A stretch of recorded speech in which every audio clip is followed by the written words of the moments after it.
Gonna tree the slay blow nish.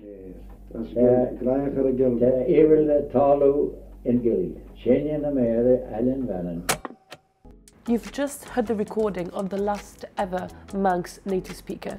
His name was Ned Maddrell. He died in 1974, and with him, so did the Manx-Gaelic language. At least, that's what UNESCO thought before it made a comeback. There are 2,000 Manx speakers today. So how did a language that was declared dead 50 years ago just resuscitate?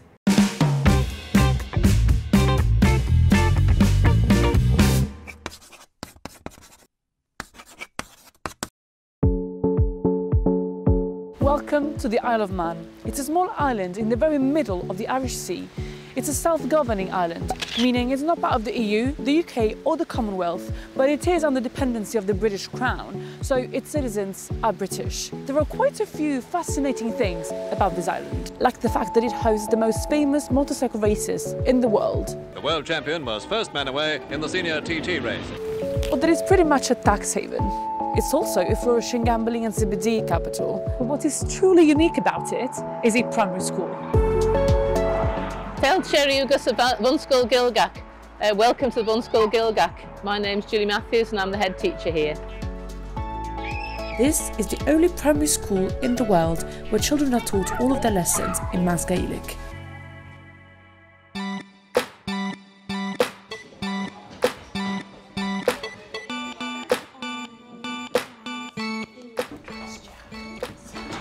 We started just over 20 years ago, actually in a school in Douglas with 9 pupils. And 20 years later, we've got 54 pupils in the school and hopefully growing for the next few years. It's great that the children are wanting to learn Manx. They want as much as their parents to learn Manx. Actually, it's a choice that they've made as well very often. And they sort of bring along a lot of adults with them. So I think because of that, the children have sort of led the way to get many more speakers.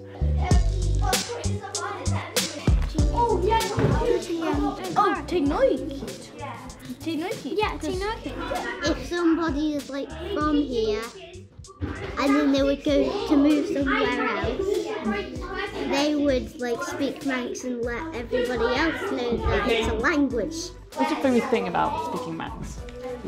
That it's like our secret language, so if we're doing a sport or in a competition, we can talk to each other in Manx and no one else will hear our plan.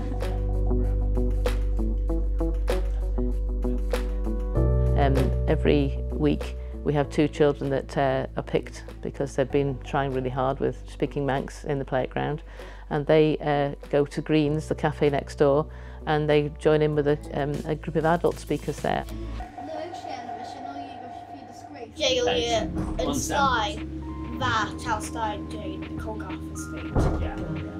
Oh, it's lovely. We look forward to seeing them because it's a different 2 each week. And it just brings a lot of energy to our group, doesn't it? Yeah. So, are they good listeners? Yes, except I think, like I just said, I think it may be a bit harder than if we talk too fast or a bit too, yeah. Although they are good listeners. They try to understand.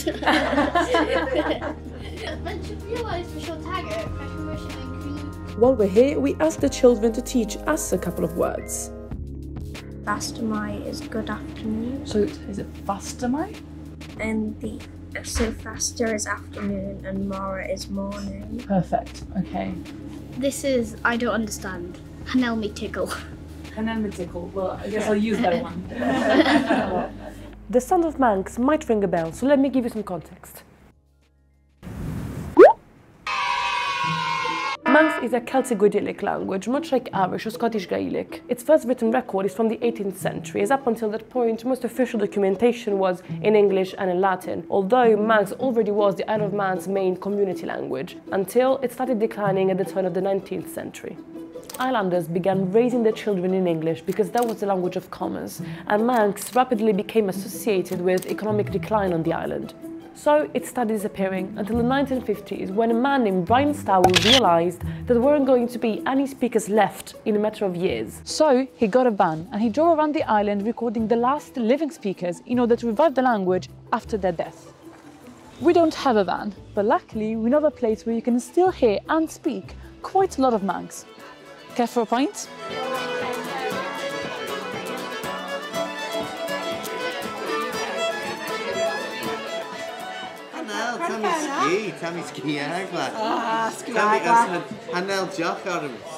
This is like another stanchion of the Manx language, I'd say. So if you want to speak Manx, here's a place to do it, surely. And listen to some good music.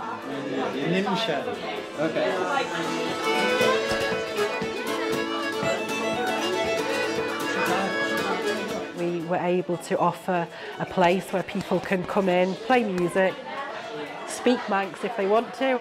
I definitely do not think that Manx is dying. No way. It's getting bigger and bigger. Wait, let me explain. UNESCO declared Manx-Gaelic extinct in 2009. Something that Manx Islanders and linguists strongly oppose. We had a teacher who, he had a class of children who were very upset that they were telling us this language that we're speaking and learning at school every day is actually dead. So they wrote to UNESCO and said, we're not dead, we are alive and kicking, come and see us.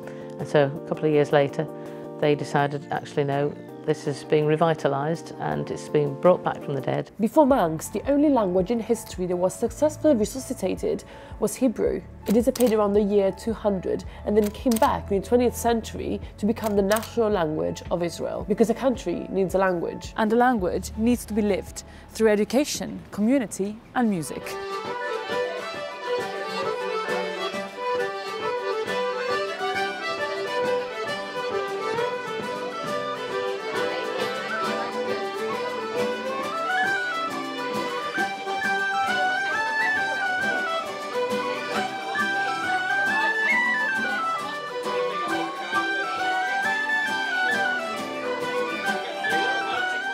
My name's Frank Jocken, I'm a Manx musician, and Tammy Unshaw de Cloy Ram Cure, which means I'm here to play a lot of music. There are tunes that everyone knows if you all like play together, but have to exactly plan it. Yeah, it's like playing in a big band, really, you know. And this session in this pub is known for people to come and use their Manx as well. So that's a way of bringing the music and the language together in a social setting, which really is the key to having a live language, isn't it? It needs to be used not just in scheduled sort of, you know, educational settings and things, but out in the community.